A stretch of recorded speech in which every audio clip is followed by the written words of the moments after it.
Hello, everyone. I see people are just starting to join, so let's give people another minute, and then we can get started.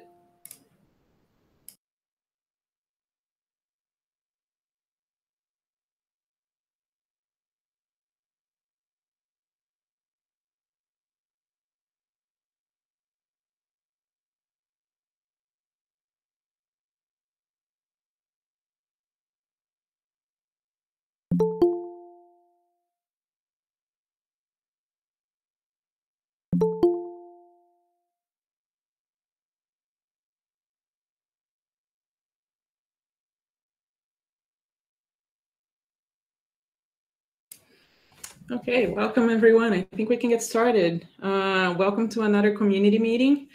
Today we're going to have one presentation by an invited guest from MOV.AI. We're looking forward to it. It sounds like they're doing a lot of very cool stuff.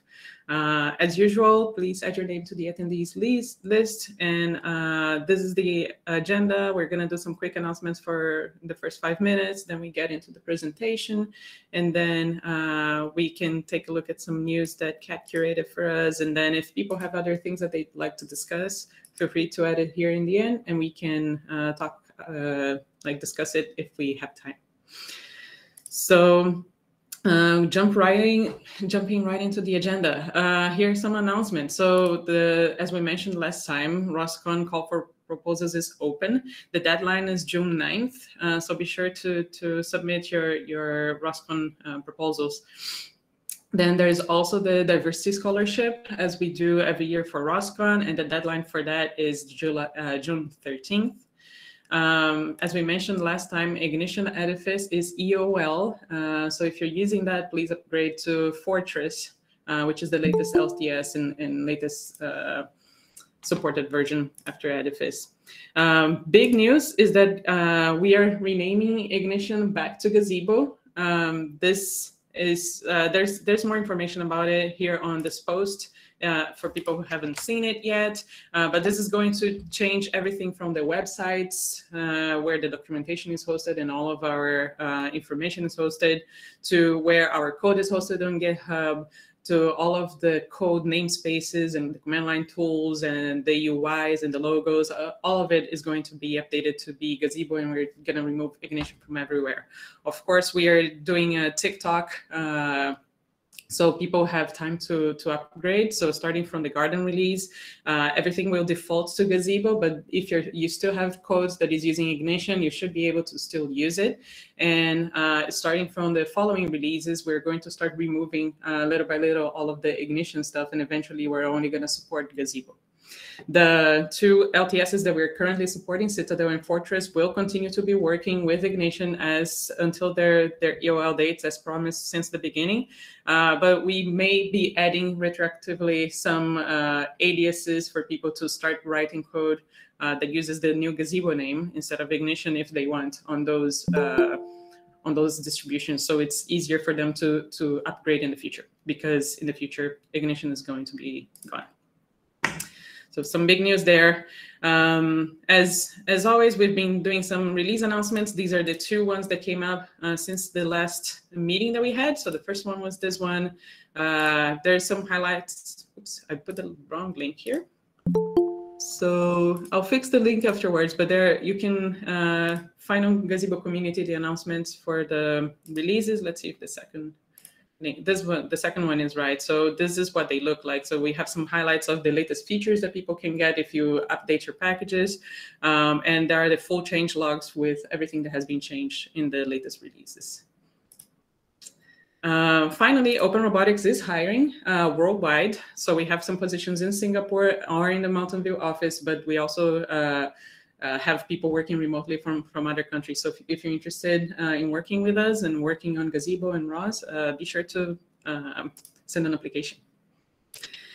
With all that said, I'd like to welcome our speaker today, Luis Pinto from MOV.AI. He's going to be talking about this cool ROS IDE that has drag and drop blocks and spins up simulation and does a bunch of cool stuff right on your browser. So Luis, the stage is yours. All right, thank you so much. Let me see if I can share the screen.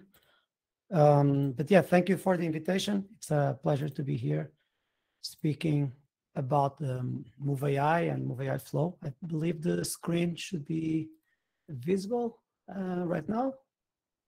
Yes. All right. So yeah. So as I said, I am Luis. I'm the dev rel at MOV.AI. Just some background. I did my PhD. I finished the PhD in 2018 at Carnegie Mellon University. Mostly on. I did most of my research in drone research, aerial communication, drone-to-drone communication, etc. Then I did some research with drones applications for radiological monitoring and outdoor scenarios. It was a quite challenging and quite fun project to work with. And the reason I'm here today is to talk about Flow, which is the new IDE that we are introducing to give some visualization and structure to ROS. And I can honestly tell you that it would be very helpful to have it when I was doing my research. And I will tell you why. I guess that's the point of this meeting, to tell you how can we use it to build simulations to work with Gazebo and ROS to make some fun research, fun projects, and release or develop your own projects. So the outline I have here is very short, just some brief overview of MOV.AI. Then I will show you what is Flow actually all about. Then I will tell you the most interesting part, I would say, is where is the communication between Gazebo and Flow, how we integrate both worlds. And then I have the fun videos to talk about, and I guess we can have a lot of questions and answers about the demos and everything else at the end. So the founder of MOV.AI is Limor, is the CTO as well. He did start with the idea of building these robots, like AMR robots, autonomous mobile robots, basically the new generation of smart robots that we are seeing today. And I believe the hardware, I think that's pretty much the idea I got from him, is that the hardware was ready, or the software, the hardware was ready, the sensors were getting cheaper and basically easy to assemble a nice package of a robot. But then even using ROS, it was somehow hard to overcome a lot of the learning curve. So you really need to know a lot of the ROS world, a lot of the ROS packages, details about this and that, to be able to make complex applications. And I think that was the motivation for Limor to start MOV.AI, to build interesting tools that can help the developer to be more proficient and be smarter about the applications. And that for that reason, over the years, MOV.AI has been doing a lot of software to control the robots. The one we are here talking today is Flow, the IDE that introduces visualization and some structure to ROS. It's a free tool. It's for the community. It started with the idea that if ROS is giving us a lot of value, I think it's nice to give back to the community also some interesting tools that everyone can use and develop their own code projects, whatever, and we neatly integrated with the Gazebo. In my opinion, it's a nice integration that can basically lead us to a situation where we just have a couple of steps between starting and making your first simulation. The software will be available very soon, hopefully in a week or two. The public beta testing will start very soon. And so that's the idea. Okay, the software is for the community and people can use it. The license will be pretty much similar to open source, not exactly open source, but we can discuss these details later on. But let's see what is the by the way, I see here Mark making a question about Gazebo Classic and Ignition Gazebo. So every time I talk about Gazebo, I should say that we are definitely supporting Ignition Fortress at the moment. That's the intended integration that we did, and that's where we are going at the moment. So doesn't necessarily mean that we cannot do other integrations with other simulations. But that's so when you see Gazebo, I'm talking about Gazebo Ignition at the moment. What else? So basically, what is MOV.AI? In the end, that's the question we want to answer a little bit. I think the features we have described the software very well. So it's a web-based visual ROS editor. Okay, so there's a GUI accessible by a browser. Any browser can do the job. You can drag and drop the blocks. So the blocks represent processes or algorithms. Imagine it could be ROS code or custom-made code that you did on the IDE. The white lines represent communication, so you don't really need to worry about topics being remapped or not remapped. It's just the magic. It's all there. You just need to link a subscriber to a publisher, and bam, it's done.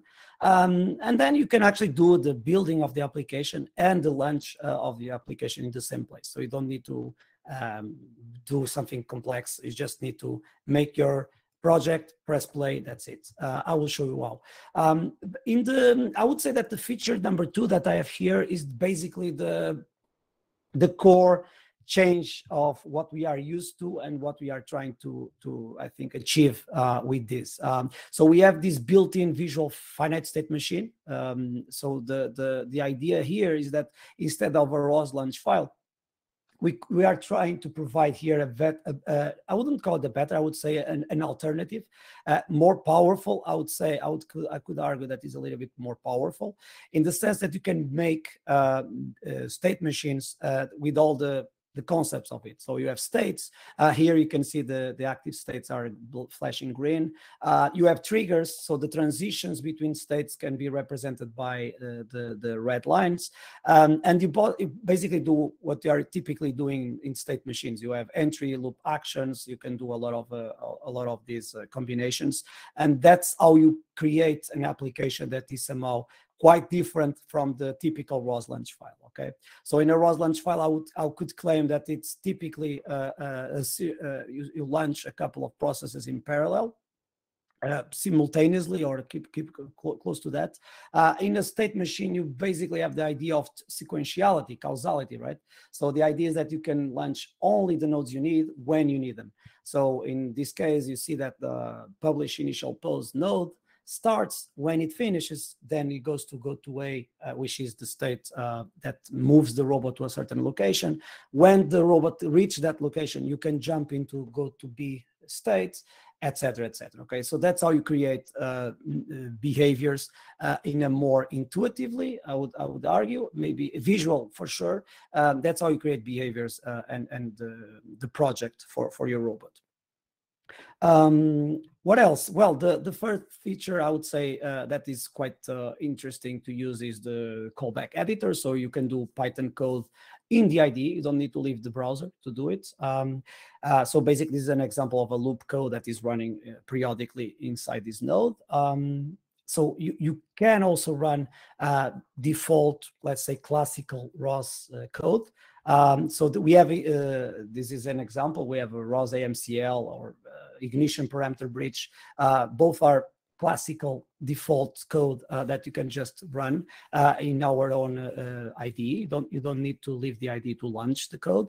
And the idea is that you can also have more out of the IDE. In particular, you can change the parameters right there. You select one node, ROS node, you change the parameters. You can even check, I think that's a nice feature. You can check the list of parameters. You don't need to go to the documentation to check it out. You just go here and say, oh, I want to change the minimum particles to 200 or something like that, okay? At the same time, you can imagine that we also can change the arguments of the process. So when you launch something like the ignition parameter bridge, we typically have to have arguments in after it, and you can do it. Okay, you can still do it in the IDE. You don't need to go to the console and launch other processes in a terminal or something. Lastly, I would say that we want to work with ROS. That's the idea. We want to embrace ROS in all sense possible. So we want to continue using RVs. If you like RVs, and we are using RVs in our own teams use them. We are providing a library of ROS node templates that people usually use in automation, like the MCL, map server, maybe the Gmapping, okay? And at the same time, all the ROS topic list, etc. So everything that is ROS, it's there. and you can basically launch it out of the box. So you don't need to do anything special to work with ROS. So now how we actually, I think that's the point of today's meeting, is to tell you how Flow can work with Gazebo in a smoothly manner. And I would say that this is the best way to describe it. I have a video for this diagram. How do you build your first simulation? Since everything in our IDE is a block, it's a node, you just can imagine that you have a node to represent the robot. So here we have the Husky sim drivers that represents the robot and all of these sensors, actuators. You have the robot block, you have a publisher to make some twist messages. You open Gazebo. How do you open Gazebo? We actually created a launcher, a word launcher for that. So you don't need to even type anything to choose a word from the list. And then you press launch and that's it. Okay. So in 4 steps, you basically start doing your own simulations and your own projects. Okay.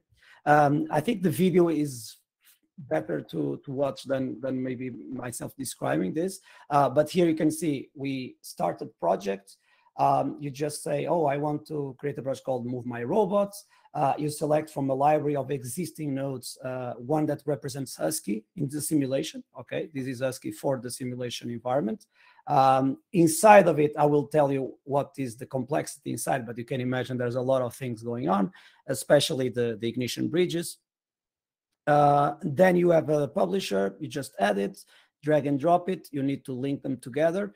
In order to have the state transitions between the starting position. Then you say, oh, I want to load a lot of things in the robot, like sensors, actuators, in this case, bridges. And then you say, oh, I want to say that this publisher will connect to this robot. So this publisher will be, the messages will be sent to the correct subscriber of the robot. You define the parameters of the twist messages that you want to publish from the node. Another thing that is important is to describe the robot name. So obviously the robot in the simulation can have any arbitrary name. You need to set the same name in the IDE, but that's pretty much that. Okay. All of the other parameters of all of the sensor naming that is usually depends on the robot name, everything is inside, and everything is there's a cascade of changes in the parameters. So you only need to change once the robot name in order to have all of the sensors be basically subscribing and publishing information here. Okay. So this is, I guess, this is a nice answer for the question: how can I start building my own simulation? I don't know why, or I don't know how. At least that's the question. Basically, that's it. With a couple of nodes, open the Gazebo ignition, in this case, Fortress version, and press play. Okay, that's pretty much in 4 steps what you can do with this tool.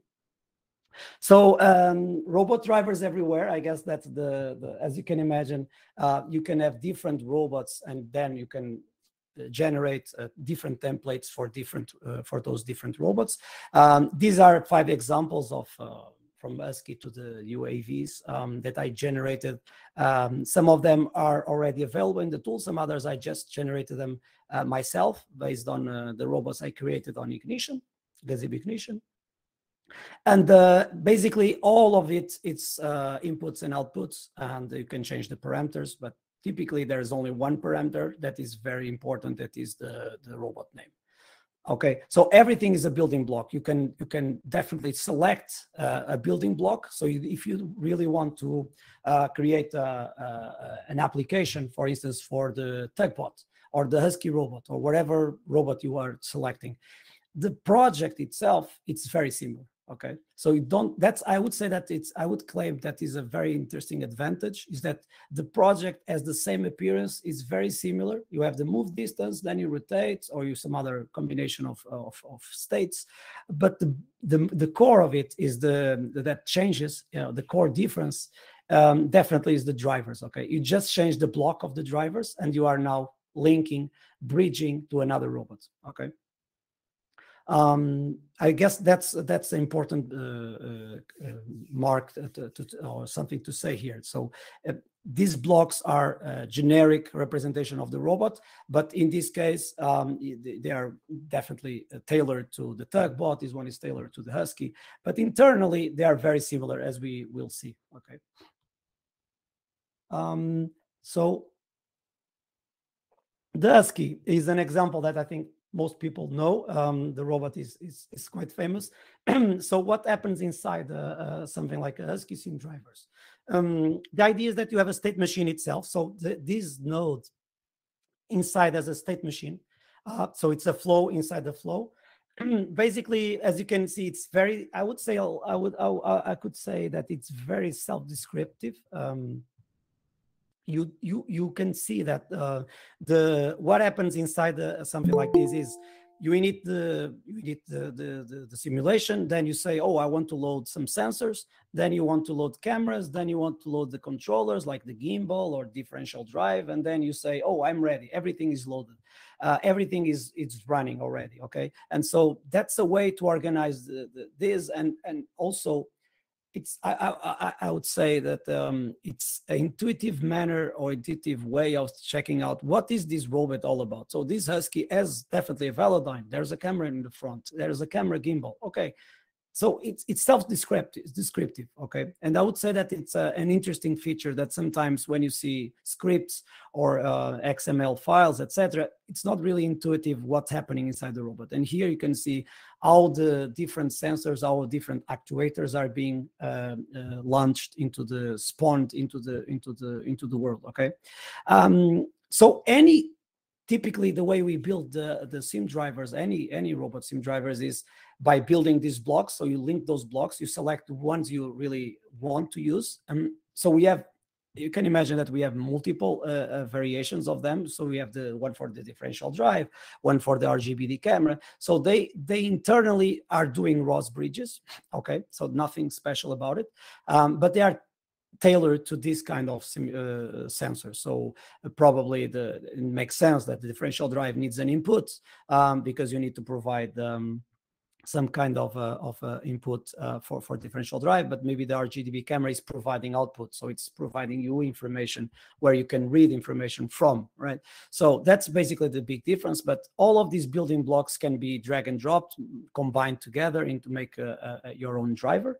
But obviously, you can also build your own new block. That's why I say here, yeah, this list continues. You can definitely do a new controller, a new node for a new sensor or a new actuator. What happens inside the ignition, one of these ignition drive, differential drive? I still have the ignition name here. Apologies for this, but we have still to change the naming. But yeah, inside the bridge is basically what you can imagine. That is, you have to define the inputs and outputs. For instance, in differential drive, you need a twist because you need to define, okay, I want to tell the differential drive how much to move, right? What's the velocity of whatever you want to tell it. And that goes to the ignition at some point, but you also need to read odometry from the ignition, so you need to define an output. Internally, basically, you have two instances of ROS ignition bridge / parameter bridge. Those are pretty much standard ROS code. A parameter bridge is exactly the code that you probably use every day. We just need to define the proper arguments. And as I showed you in the previous slide, you can define the parameters and the arguments of every node. So you can say, oh, I want to create a template that is called differential drive, and I want to use always geometry twists. And here I want to use navigation odometry. And that's basically how you build all of the combinations possible of every single ignition block, ignition bridge. Okay. I hope this is not too messy, too confusing, but I'm happy to answer obviously a lot of the questions you guys may have. So another thing that I guess it's completely orthogonal to this work is this launcher. I guess it's I've been having a lot of getting a lot of usefulness out of it. We can select in this launcher, you can select the world owner from Fuel. So you can say MOV.AI or open Robotics, or I can go to my own account, and you basically can list all the Fuel world scenes that you have available online. Or alternatively, you can select from a list the local worlds from a certain folder. And so you don't really, for me, it has been a big advantage. I'm always opening Fuel, the Fuel worlds from different ones in different moments in time, especially if I want to build new demos, etc. And so it has been very, very useful, very simple tool, but very useful, okay? I guess the demos are the most interesting part to show. I think I still have some 5 minutes, I guess, or maybe a little bit more. So this is interesting demo that we built. I think the one of the first worlds we have been using was this panda robot inside it, or actually on a table. You can imagine there's a couple of joints, 7 in particular in this case. I think there are 2 fingers. So basically, you can control the robot using position control. So what did we do? Our team basically made these drivers. There's 9 inputs. Each one of them accepts a float. That float tells you what angle you want to describe for that joint in particular. And here we have a very basic demo where you say, oh, I want joint number 1. I think that's the basic one on the base, to move back and forth, clockwise, counterclockwise. Okay. So something simple as this. This demo is actually in the tool, so you don't need to even build it. You just need to open Gazebo, open the demo, and press play. You don't even need to drag the blocks. And that's basically how simple it is to link things together, okay? And obviously, you can create more and more complexity out of it. You can now have, okay, I have a camera, so now I need to improve the panda drivers to include the camera, and you can increase the complexity. The second world we have been using a lot, I guess it's this one, the Husky Depot. So it's a Husky inside a warehouse. We have been doing this Gmapping application in different contexts, but that's a very simple scenario where we have ROS code, Gmapping to make 2D maps. And how can we basically jump into making a map like in a demo? Well, again, you have ASCII sim drivers. You have a couple of ROS nodes that you drag together. We built some custom code to save the map at some point. We made this empty topic publisher just to say, to have a trigger to save the map. So you can actually publish a message to save the map. But that's pretty much just Gmapping running and the ASCII sim drivers providing the LiDAR information to Gmapping, okay? So in this case, you can see that well, I actually have the drag and drop in here, but the demo itself, it's pretty much like drag and drop, linking things together, and you can learn. I would claim that it's fun also in that sense. You can learn how to do mapping.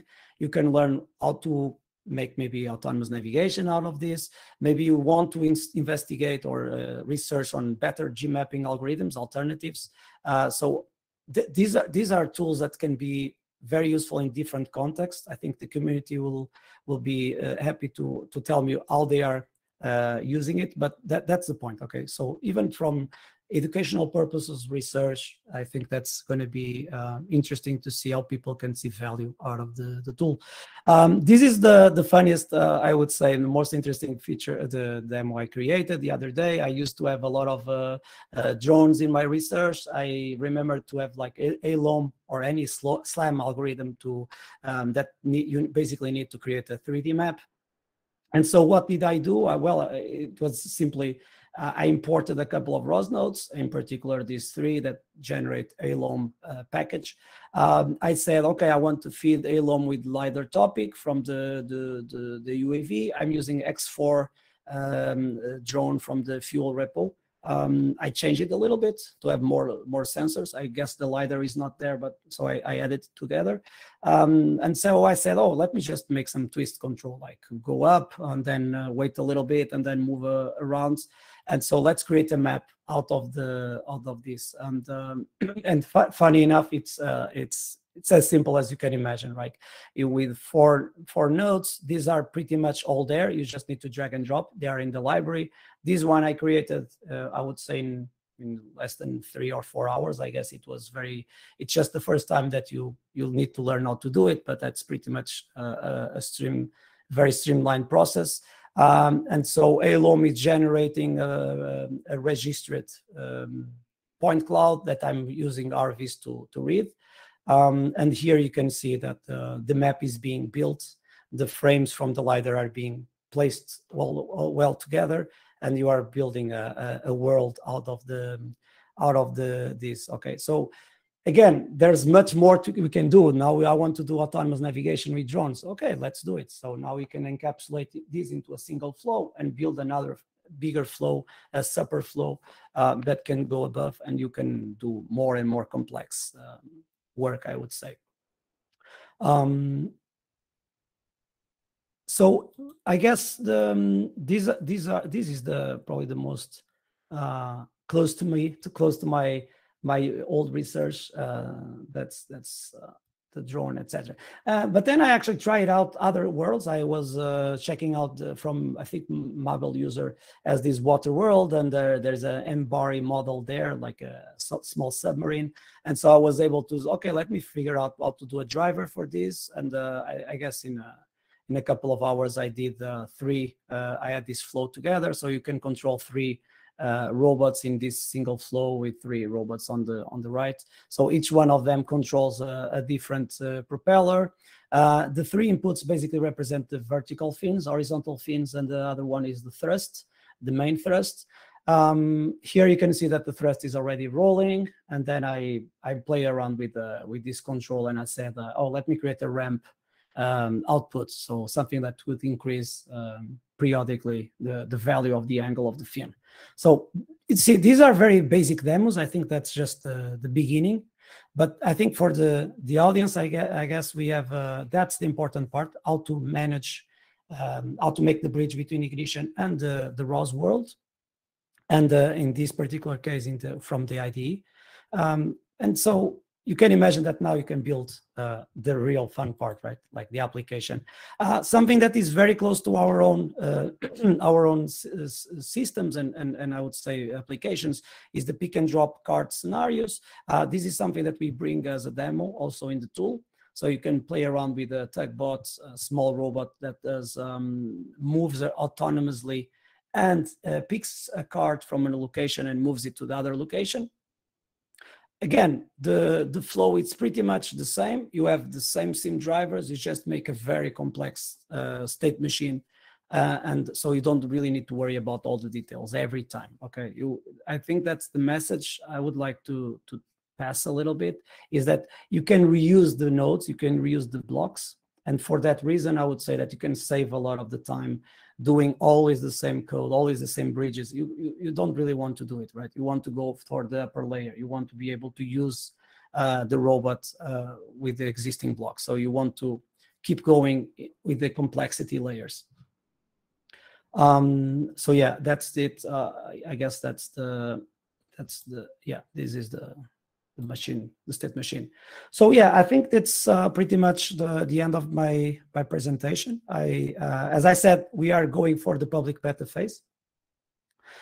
Please contact me if you have any kind of desire to test it earlier. But still, we're gonna make some update for sure on the thread that for this meeting. So I will let you know when this is publicly available. Again, that's a community tool. It's free to use. People should be able to use it and feel like it's bringing them something good. And at the same time, if they provide feedback and say, oh, this is something I like, this is something I don't like, that's something that guides us as well for a good roadmap, I would say. So yeah, thank you so much. I'm open to questions. Thank you. Thank you, Luis. That was very nice. That's a very impressive project. Anybody has any questions for him? Yeah, please feel free to ask questions. Yeah, I have a question. So let's say I create a flow through the web IDE. Is it possible to save that to a ROS package that I can say commit it to GitHub and then reload it into the flow IDE? How does that exporting and importing work? Yeah, so there are different aspects to answer this question. So first of all, yes, everything is possible to be exported. So that's the first answer. So in the end, every kind of these state machines that you have here are in fact a JSON file. Okay, so it's definitely possible to export these kind of things. But the idea, I would say, that if you want to export from something like this project, you should be able to import it again to another flow machine. Okay, so you have to have flow in both ends.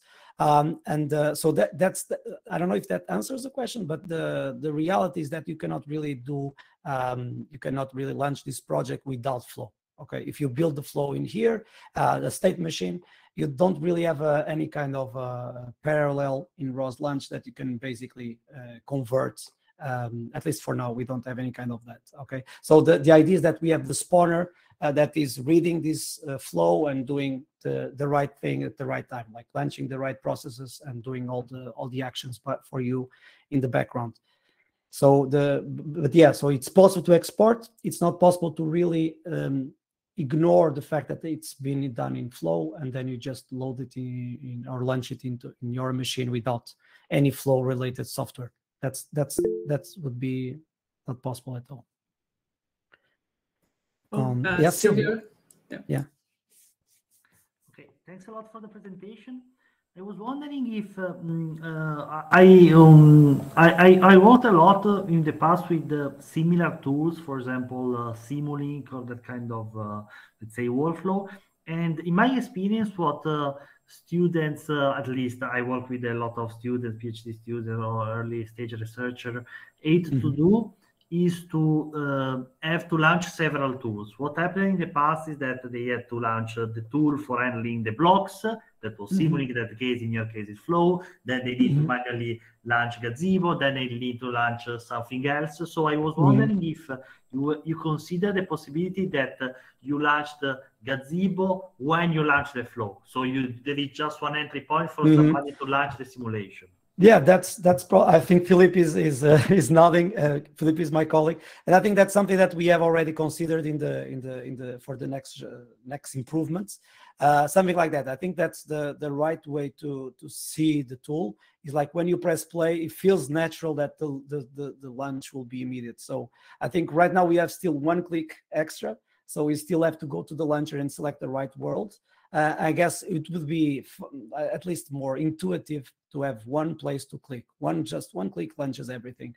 But I guess we already reduced the number of terminals with this. I guess that's already a good thing that I see benefit already. I remember to have plenty of terminals open to do a lot of things in parallel. Typically, the problem was that I needed the right order to launch the right order in the right terminal. And I think here that's the magic of the state machine. So that already helps. But yeah, I guess the next layer is how to integrate without really destroying the Gazebo per se. I think that doesn't make any sense. The Gazebo is itself a tool, independent tool. But I think at least launch it automatically would be nice. But right now I would say, I can be wrong. I think you only need two things to press. You need to press the Gazebo and you need to press play. If you have a real robot, obviously there's no Gazebo, so the ROS code will take care of the robot, right? It's not a sim driver anymore. It's a real ASCII driver. Thanks. Wellington? Hi, are you listening? Yes. Okay, hi Luis, congratulations for your work and your team, first of all. Thank you. And like Silvio said, sometimes you have to open a lot of terminals to be able to launch all your system. But you always have sometimes to wait a node to proper initialize. So you have to wait like 5 seconds, then you press launch in the other file. There is like something like a delay that I can add between blocks so they can launch the proper time when the previous node is already full initialized? So I guess I'm not sure exactly if the details that you are considering, but I can tell you that pretty much everything that you can imagine in that regard, in terms of delays and sequentiality, can be done with these state machines. So for instance, one of the basic things is like you want to launch a node and then wait. I guess I have that example here. Where is it? It's here. So these nodes are actually waiting a little bit between before changing to the next layer. So you actually can say, oh, I want to run. So when you run, that's okay. You wait a little bit here, and then you can say, oh, before moving out, you launch these 3 nodes, and then you reach this node. But now you can actually make this node to wait a couple of seconds, or do actions, or actually make some code. So that all of those are options that you can use. Let's say tools that you can use. So you can do a lot of delaying. You can say only run this node when that node starts or when that node finishes. So all of those mechanisms of synchronization even can be kind of achieved with this. One of the things that we want to give to the community with MOV.AI flow is that each block that you are seeing here, you can create your own block and insert, configure it with input ports and output ports, insert code inside it, ROS code or native Python code. You can do whatever you want to do inside. So you can create your customized block. So since a wait state node that we already provided, it's already there. Those are but available. You can do whatever you want to do with Python code in the Python callbacks there. Yeah, pretty much all of these purple nodes, I'm not sure if they are purple or bluish. All of these are basically custom made. So you can decide which Python code is running there. You can just have a node saying sleep, or you can say do something, and then sleep, and then something, and then jump to the next state. So you can exit the node and do all of those kind of tricks or code or logic, let's say. You can add plenty of logic into this. Yeah, Mark? Okay, thanks. Yeah, sure. So as I'm looking at this initialization of the Husky drivers, it seems like this is a very specific instantiation of a Husky, right? And so do you guys offer the ability to make like more modular blocks where this would only bring up a Husky base, and then you could then add on the sensors that were there?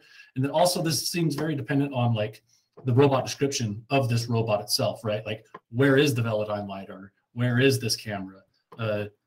How does that kind of play forward? And then the last question would be, how does this transition to real hardware? Right. I guess for the first question, I guess there are obviously different options, but yeah, that's possible to reuse, let's say, the Husky drivers. If you are making a similar robot, you can do a simplest, I would say the simplest task would be to copy and paste, so make a duplicate of this and then add or remove whatever you need. Okay, so it's pretty much the level of complexity of this robot has to do with the list of sensors that you are using. For instance, in this case, if you say here Velodyne, but doesn't necessarily has to be a Velodyne, could be any kind of laser or LiDAR information. For instance, if you have here the front camera, it doesn't really mean the front camera. You can actually change the parameter of the camera of this node and say, I want to have it in a different, pointing to a different sensor name. Okay, so all of these nodes have a parameter, typically at least one called sensor name, usually more. So you can actually change a lot of these, like the base link or the link they are associated with.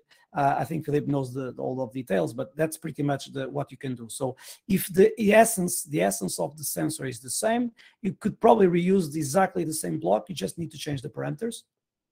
If you are making another robot that is not Husky, but it's very similar, you can start from scratch or copy, duplicate, and then edit, remove, and add. So those are the options. But that's pretty much the options we have at the moment. So there is no let's say, automated way of reading the SDF file and do a driver at the moment. Okay, that would be probably the best the best way to reach one day, I guess, to understand the position. But here there's no positioning. Philip, you can correct me on this. No, I can say about something. So we build these black blocks here that are the bridge between the communication between Ignition and the MOV.AI application. So each one of that is a default node, default subflow that can be used for whatever robot that you are developing. You just select and insert it there. Each one have a couple of parameters that you need to set up. These parameters is something like the robot name that you want to connect in the simulation, like the frame link that the sensor is attached, the sensor name that is attached to that frame link. For a couple like the cameras and the sensors, you can change the position of the TF that will be published based on, and exactly. Yes, but what we did that is to use the default plugins that are available on Ignition. So you don't need to concern about create your robot SDF and define topic names or whatever. No, just insert that the sensor that you want. Just define the sensors parameters that you like in the SDF, and go to the MOV.AI and just edit the parameters. That is just the maximum parameter here is 4 parameters. That is the joint position controller that needs to be the name, the joint, the name of the robot. There's some dynamism. Yes, you can definitely change the parameters and for for all robot SDFs that you can create. Of course, if you are developing on the Ignition and you create your own sensor or a different controller that is not default, of course you can create a different of this subflow and parameterize it the way that you want to parameterize. Exactly. Yeah, so as long as there is an Ignition bridge that you can launch, and with the right parameters, it's always possible to build something similar, and change it enough that it's going to be there. Yes. I'm not sure that one of the things that MOV.AI the flow help us is you have a default template like the Ignition ROS IGN bridge that is one ROS node. It have an argument that you insert the topic name on Ignition, the ROS message that you want to convert, the directional sign, and the Ignition message type. So it's a very specific string that you need to add to this argument. So, but with MOV.AI, you can parameterize it. You can replace the robot name with a parameter and uses that parameter in a configuration file or in a flow. If you can build a flow and just set a couple of parameters and say, you can inherit the parameter names. Exactly. That's basically the idea. You can replace the strings, that arguments with parameters, and you can have a default template that you can use for multiple situations or multiple robots. But for each one that you are running, it's specified for that case because you parameterize it that way. Yeah, so it's like one template and multiple instances with different parameters can basically reach out to all of the sensors. For the second question, I guess the answer is pretty much here. So as long as you don't really need the simulation, you want to go for the real robot. You have to have flow installed in the robot. So all of basically in the background, the ROS core and all the ROS processes are running. So those anyways have to run in the robot. So right now we have the flow in the robot. You install it there. You run flow inside the robot. And the only thing that you probably need to change in this, I wouldn't say probably, very, very obviously that you need to replace is this driver block. You need to replace by your own ROS code. So if, for instance, if you have some kind of ROS node that is attached to the USB port or to the Ethernet cable, whatever, something that connects directly with the hardware, then you need to use it anyway. So you need to import those nodes. The nodes that are connected to the real hardware, they need to be also here, and then those are the ones that you're going to launch, and those are the ones you're going to read from for the topics and talk to using topics anyways. So that's pretty much the difference between a project for real robots, and that's how we usually do it. So most of our projects are complex enough that you only need to change the core drivers and the robot is there. So that's pretty much the difference. Hope it was awesome. Clear. Thank you so much. Yeah. Any other questions? We still have a couple minutes. Aditya. So I have a question about the point that you raised about requiring multiple terminals. So is there a way to attach to a particular node and get its standard error or standard out? Because sometimes you can see that one of the node crashes and it only reports it in the standard out. So is there a way to attach to the terminal just for debugging? Okay.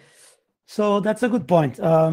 Actually, one of the things we are studying at this current version, we don't have, because we are still studying the way how debugging should work. And I guess the major difficulty sometimes is to have an holistic approach to debugging. So we don't really want to have like a billion of characters in the terminal just providing a lot of debugging.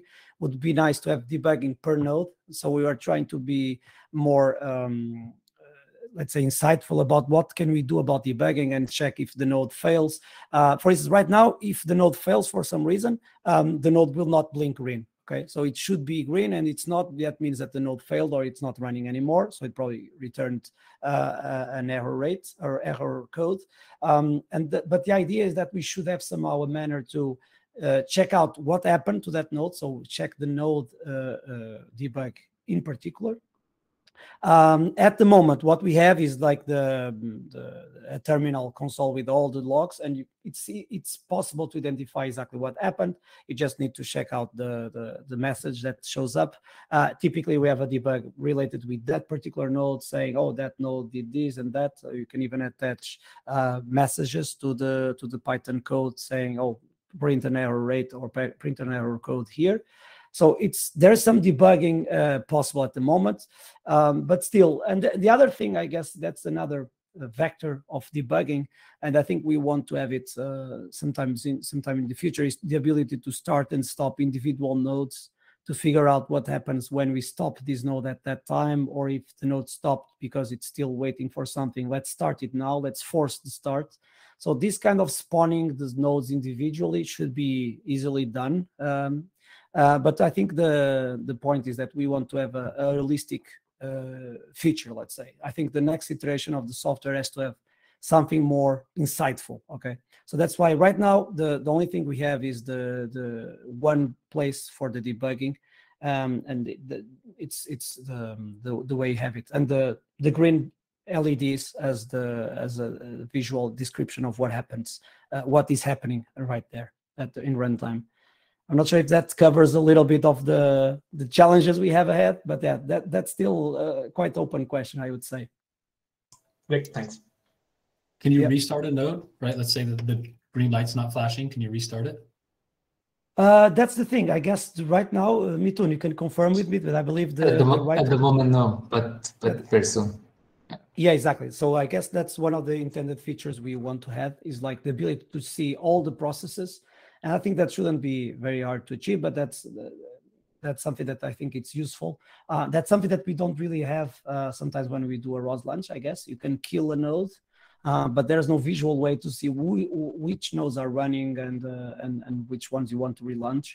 So I guess here would be the best way to do it, right? It says right-click, press restart, or right-click, stop, right-click and do something like debugging. Those are the features, I guess, I would like the community to tell me if they really want them, or if they really say, oh, that's fancy, but that's not really useful. But yeah, at the moment we have one place where you can reach all the logs of the spawner, as we call it, the place where you have all the nodes being launched and being killed. Adisa? Thanks. Great talk and great work. Thank you. I wanted to ask how easy it was or how hard it was to integrate Ignition into your the pipeline. And follow up to that is, do you have any feedback for the Ignition team as to how we can improve that? All right. That's a good point. Can I? I have the experience of a user, so I can tell you as a user what is my opinion. But Philip, go first. So the integration of, you are asking about the integration of the Ignition with our application, or the integration of the robot in the simulation? Yeah, I was thinking more the launcher and how you have it running on the web and that kind of thing. How you have Gazebo running on the web. When you're... Okay. We don't really have the Gazebo running on the web. It just Yes, launches natively in your desktop, basically. Okay. We just use that the launcher that you saw just to link to a fuel world or a local world. Completely independent processes. Yeah, it's useful when you don't know what this organization have. You can just type in the organization and it just lists you the things that there is. And it launches, easily launches everything. So it's not exactly web-based. It's like it launches like a regular IGN, Gazebo, the same commands, basically. Exactly. It just pulls the list from the internet, and then you launch it and you download it, and it launches the world. Gotcha. And then it's an instance of Gazebo that is running there. And then everything we link to it is basically those bridges, the ROS bridges, and that's how we talk to the simulator, and that's how we receive information from the simulator. So those are the connecting points. Yeah. Basically, we also have like a directory where you can have your own plugins and models and worlds, so you can save whatever you make inside the Gazebo thing, so you can relaunch it later or upload it to Fuel, and you can give it to someone. There's that. Yeah. So okay, so if everything is running locally, is the web server something you run locally as well, or is it on your website? Yeah, it's pretty much a local server. Yeah. Okay. So the robot is providing that web service, and then you can, if you are in the same network, I would say inter-network at least, you can reach the GUI from there. Okay. But the core of the work is being done obviously in the robot, wherever the code is installed. But yeah, you can reach out to any browser in the same network and see what's happening, launch, stop. So that's something that some people actually confirmed with me that it would be quite useful. The fact that you can be with a remote wireless device and say, what is happening with the robot? Can I check the logs? Can I check the code? I want to change this parameter right here and then press play again. So those are the things that probably are very useful in, especially because people don't really have the logistics to build all of these GUIs and the algorithms and the code and the robots, etc. So typically that can be nice in terms of logistics, I would say. Yeah, they can worry with their project and not really with the GUI and all the web services. Yeah. Philip, sorry, I think Philip was. Do you have some suggestions for their team? I think that was also one of the questions, right? Yes. Yes. So the Ignition Transport is a very good tool. Also the GUI, it's very good to have this modularity on the simulation to work on it. It improves a lot our experience, our integration with our application. I think that we wants to see in the future more of distributed simulation. We did some tests. It's awesome. I want to see it more. I want to see more development of that. I can help in development. I'm available for that inside the company, of course, but I can help. I can give some support, of course. And because one thing that we have that is it's quite a issue, that simulation is something that is very hard to do because it's consuming a lot of the compute. So my point of view is that we need to work more to improve this, to improve it, to make it more likely, to make it more simple. I know that is a very huge goal, but from my point of view, this could be a good future for us. I think that is improving the user experience and improving the performance. I think that is the main goal. Well, thank you, guys. We're reaching the end of the time that we had allocated. Thank you again for the presenter, Luis and Felipe and Ethan and the rest of the folks from the MOV.AI team. This was very, very nice to see. As always, like, let us know, ticket issues if you find problems with Gazebo, and if there's anything that we can do to improve how you guys are integrating your stuff. We'd love to hear it. Yeah, so everybody, see you next month for our next community meeting. And if you want to check the news that were curated, just check the agenda document that is public. There. All right, Luis. Thank you. It was a pleasure. Yeah. See you guys. Thank you. Bye. Bye, everyone. Ciao. Bye.